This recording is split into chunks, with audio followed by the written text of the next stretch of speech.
ইউরোপের দেশ পর্তুগালে পুরুষের অভাবে বিয়ে হচ্ছে না সুন্দরী নারীদের। বাঙালি পুরুষদের বিয়ে করতে আগ্রহী রোনালদোর দেশের মেয়েরা। ইউরোপের এই দেশটিতে পুরুষের তুলনায় নারীর সংখ্যা বেশি, যে কারণে পাত্রের অভাবে বিয়ে হচ্ছে না তাদের। দেশটিতে একজন পুরুষ কেবল একজন নারীকেই বিয়ে করতে পারে।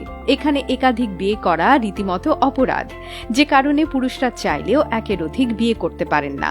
এদিকে পুরুষের তুলনায় নারীর সংখ্যা বেশি হওয়ায় পাত্র সংকটে ভুগছেন তারা। বিবাহযোগ্য হয়েও বিয়ে করতে পারছেন না নারীরা। চোখ ধাঁধানো সুন্দর এদের বসবাস এখানে। এরা বাধ্য হয়ে অন্য দেশের পুরুষদের জীবনসঙ্গী হিসেবে বেছে নিচ্ছে। দেশটিতে অবস্থানরত অভিবাসী বা অন্য দেশের নাগরিকদের বিয়ে করে ঘর বাঁধছে হাজার হাজার তরুণী।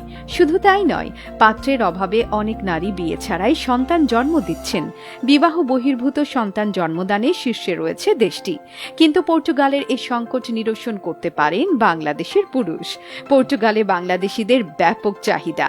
প্রতি বছর বাংলাদেশ থেকে হাজার হাজার লোক পর্তুগালে পাড়ি জমাচ্ছে, যার মূল কারণ পর্তুগালের জীবনযাত্রার মান বাংলাদেশ থেকে বহু গুণে উন্নত এবং সেখানকার মোটা অঙ্কের বেতন বাংলাদেশের শ্রমিকদের জন্য কর্মসংস্থানের সৃষ্টি করেছে দেশটি। স্বর্গরাজ্য খ্যাত আটলান্টিক পাড়ের এই দেশে গেলে সহজেই রেসিডেন্ট কার্ড পাওয়া যায় এবং সুযোগ হয় ইউরোপে বসবাস করার। পর্তুগালে গেলে দেখা যায় শহর জুড়ে ব্যস্ত কফি শপ, রেস্টুরেন্টে বসে তরুণদের আড্ডা, রাস্তায় বসে গানের আসর, স্থানীয় ও পর্যটকরা এই সবে মিলেমিশে একাকার। রাতের পরিবেশও এখানে বেশ জমজমাট। তরুণ তরুণীদের ঢল নামে রাস্তায়। দেশটি ভ্রমণ করলে সবকিছুর সংমিশ্রণ পাওয়া যায়। এখানে আছে পাহাড়, নদী, সাগর, দ্বীপ, গুহা, আছে বরফের শহর। পর্তুগালের একমাত্র শহর সেরা দ্য এস্ট্রেলা ঠান্ডার মৌসুমে বরফের চাদরে ঢাকা থাকে। শহরটি সমুদ্রপৃষ্ঠ থেকে প্রায় ৬,৫৩৯ ফুট উঁচু হওয়ায় এটি একমাত্র শহর যেখানে পর্তুগিজ এবং পর্যটকরা বরফের স্বাদ গ্রহণ করে থাকেন। এটিকে পর্তুগালের দক্ষিণ উপকূলের মাত্র কয়েকশো মিটার দূরে তাবিরা শহরটির নামকরণ করা হয়েছে ইলাহা দি তাবিরা, যেখানে যাওয়ার একমাত্র মাধ্যম নৌকা এবং ফেরি। গ্রীষ্মকালে এই দ্বীপে জনমানুষে ভরপুর থাকে। দ্বীপটি বিখ্যাত গরমের দিনে সাঁতার কাটার জন্য।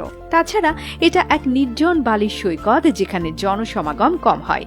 বৈচিত্র্যতায় গড়া প্রাকৃতিক সৌন্দর্যে ভরপুর পর্তুগালের দ্বীপগুলো দুর্দান্ত।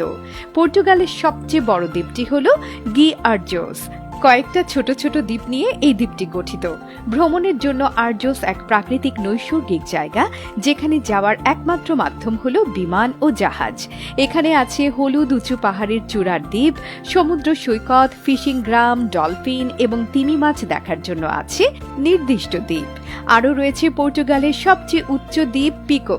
এর চূড়ায় উঠতে 2 ঘন্টা সময় লাগে। এখানে উঠে খুব সহজে অবলোকন করা যায় অন্যান্য দ্বীপ। তাছাড়া সূর্যাস্ত দেখার দুর্দান্ত একটি স্থানও এই দ্বীপ।